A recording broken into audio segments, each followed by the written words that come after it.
Your locks are changed, people are living in your home and you cannot do anything about it. Mañana no pasa nada, tranquila. Enseguida eres mi hermano, enseguida eres mi amigo del alma, no. That was really tough for me, really tough. Hello everyone and welcome to the newest video. I'm Marina and I run the channel Dating Beyond Borders. And today's video is all about culture shocks in Spain, primarily in Barcelona. Now, as a lot of you know, Spain is not built the same. From Andalusia to Madrid to the north, culture can differ a lot. And as we know, Catalonia, the province, is incredibly different from the rest of Spain. Now, a lot of the locals that I talked to have actually lived in different parts of Spain. So we will also talk about Spanish identity from all over the country, but we're gonna primarily focus on Barcelona. Before we do that, make sure to subscribe for more on cultural content and dating around the world. Now, onto the video.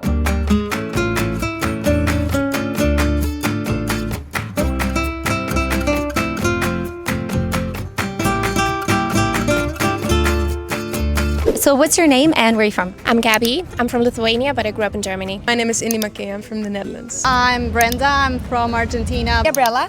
Cornelius. And where are you from? Sweden. Katie, Trinidad and Tobago. My name is Jakub, Polish-American. Hi there, my name is Valentina and I'm from Russia. From Russia. And how long have you lived in Spain for? Almost 5 years now. I've been here for 5 years now. 5 years now. In Spain for about 7 years. 10 long years. Almost 18 years. Let's talk about some of the culture shocks that you'd experience upon arriving to Spain. Actually, my first year I lived in the north of Spain in a small town called Leon. I think that was even crazier because I think in Barcelona you can get along in English. In Madrid it's harder, but you might still be able to. But there it was like, or you speak Spanish or you're not taking part of life.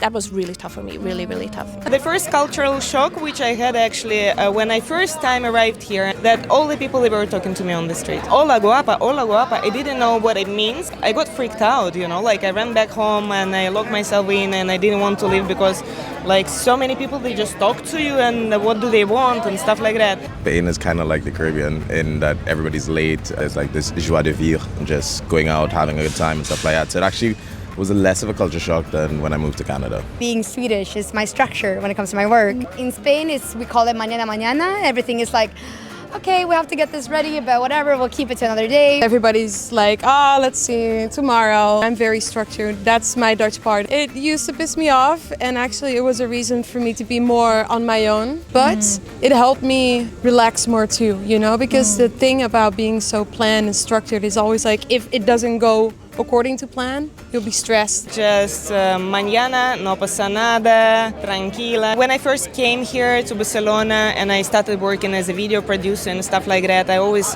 had to have plan B. I mean, in regular life, if you're a video producer, you have to have plan B, but here it gets like to the extra level, you know. They don't want to get bothered. They love having easy lifestyle, you know, like as they say, no te preocupes.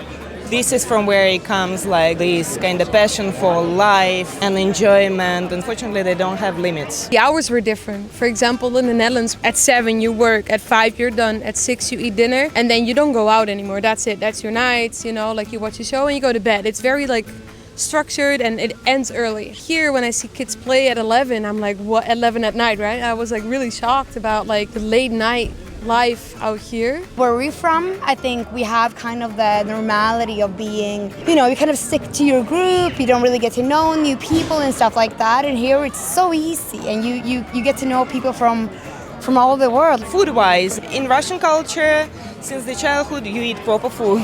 You eat at home. You have like free meal course, whatever stuff. And here, people, they normally eat at home only in the end of the month because they run out of money. Let me ask you guys something. Do you ever feel like you don't really belong to your city or country? Like finding a real meaningful connection feels almost impossible? And do you ever catch yourself wondering if your luck might be better somewhere else? If you'd answered yes to any of these, then listen up. Our world is becoming more and more global. We travel a lot more and a lot of us are working remotely. So who says that love has to stay local? Maybe your person is simply across the ocean. And that's where Dating Across the Pond comes in. It's a community for people who want to connect beyond borders. Whether it's meeting someone abroad or finding someone in your city with the same global mindset. It's made for people like you who don't feel tied to one place but still want to find that real connection. Or maybe you're simply too tired of dating with no results and want to try your luck somewhere else. If so, Dating Across the Pond is is definitely for you. Dating across the pond is free to check out, so please follow the link in bio and see where it takes you. Obviously, Spanish people have very late dinners. I feel like that's a stereotype that is true. Dinners are very late. You might not notice it in Barcelona as much because it's very international, but if you go to a smaller town, like most restaurants won't open until 8 or 8:30 p.m. In Madrid, I have a friend group. Once they made a dinner reservation at 10:30 and I was like, ugh, not 10:30. Like, Jesus Christ, like, this is so late. Opposite to what people believe, Spanish, like, they are hard workers. The things like the weather actually influence us. Of course, in the summer, if we have time to actually take a nap, we will. Time is like a construct, and it's like a social cultural construct, and here in Spain is very particular. Here it's all about, like being social. I don't really like parties and stuff like that, and Barcelona and Catalonia in general, they're famous for their bank holidays, and they always organize big, massive parties, and it's completely free. I don't really understand how can you put a stage just next to the living building, and like be loud until 3 in the morning, like exploding petardas or fireworks or whatever. As for me, it's like nonsense. But yeah, like Spanish people, they love to socialize. They don't mind to protest because protests here are also completely different than protests in Russia. There's no more protests in Russia. Well, yeah, exactly. Parties in the Netherlands, they have to know the date a month prior. If you are not 10 minutes early, you're late. What about parties here? Is it very much like last minute? Yeah, normally when I get an invite, it's the same day or an hour prior to. Coming from Northeast Europe, I think what I really like about the Spanish mentality is that everybody is just happy with life. People don't live to work, but they work to live. And I know that a lot of people don't like when somebody says it, but I'm like, come to Northeast Europe, then you will understand what I'm talking about. I love this mentality of like just enjoying life, just like having long dinners, long lunches, Sunday dinners with the family that take the whole day. Parts of Germany has this like hustle mentality. People care about what their CV looks like. It's so crazy when I studied in Germany, people would tell me like, yeah, you need to start work as early as possible so that you can pay into your pension. And I'm like, dude, I'm 20. I'm like, In Scandinavia, we do have a pretty strict approach and law towards alcohol, which is very different from here. So for instance, when I came here, I was like, oh, I can go in and buy booze in like this nearest supermercado. In Sweden, you don't have that. You kind of have this strict kind of law where it's like you have to be 20 to be able to buy like a bottle of wine back home, which makes people also have the urge of, oh, I cannot really do that. So whenever I can do that, I'm gonna go wild. And that's why people, and Swedish people, for instance, like specifically, get very fucked up over the weekends, whereas here it's always like a good level. So yeah, you might have a crazy night, but also you can enjoy a beer to your lunch, and that's alright. For instance, me, I think that I have more control here. The thing about Spain is like we have this culture of fiestas mayores or fiestas del pueblo, so that's where you have a lot of like parties in the street. Every weekend there's a different like party in a different like small city. Is it still important for you to go out and party a lot? Not really. Not a lot, but sometimes. How often is sometimes? Every 3 months. Yeah, maybe. We met in a party. Yeah. But yes, we don't party a lot. There's a lot of people here which party every weekday, but not us. I'm a very social guy and I talk to strangers every day. But I find it very difficult to make meaningful connections with locals, especially Catalan people. Very difficult to win Catalan women over because you have a hard time meeting them. I'd say it's easier to meet more fun and adventurous Latinos or Latinas. Latinas? Yeah, Latinos. Catalans specifically, we are more quiet than the people in the south of Spain, which are andaluces. In Barcelona, there's a lot of andaluces as well. Estaba hablando de esto, de que la gente es un poco cerrada, ¿verdad? Ajá.